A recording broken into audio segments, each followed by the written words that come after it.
Despite only being 5 films deep, the Insidious series has been through some interesting times. Most of the takes after the first 2 films didn't really work, so the 5th outing sees the Lambert family return. Not only that, but we've got lead Patrick Wilson taking a position behind the camera. As someone who has enjoyed but doesn't love the series, I went into this with low expectations. It doesn't help that it seems like every legacy sequel these days has a tinge of disappointment to them. But I'd say that's actually one of Insidious the Red Door's main strengths.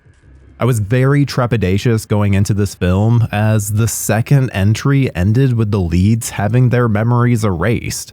My biggest fear was that for most of the runtime, the audience would constantly know more than the characters, and we'd just be waiting for them to catch up. And while that does happen slightly, that's just the nature of any sequel, they mostly avoid it. If anything, it serves as a great launching off point for the wedge that's been driven in between Ty Simpkins' Dalton and Patrick Wilson's Josh.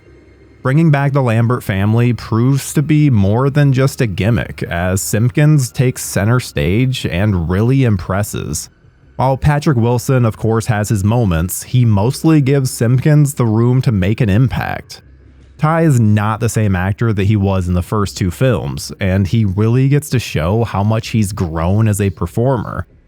There were several instances where I was taken aback at how good he was. While anyone that watches the trailer probably could have surmised this, Rose Byrne is not in the film nearly enough. With how much of an emotional anchor her character was prior, her limited screen time is pretty disappointing. But even still, I understand why they did it. And by doing so, they really placed the characters in an interesting spot. One aspect that I really didn't like was the switch in aspect ratio. Yes, I know, it's bitchy. Usually the Insidious movies are presented in 2391 aspect ratio, yet they go for the taller 1851 here.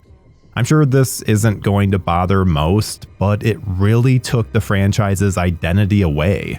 The wide shots and great use of framing are staples of the series, so it feels strange to shrink the canvas from which the filmmakers can create. And with how fantastic most of the cinematography is here, it's a little disappointing that it feels limited.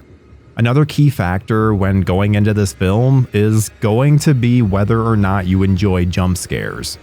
Because if there's one thing that the series loves, it's an absurd number of jump scares.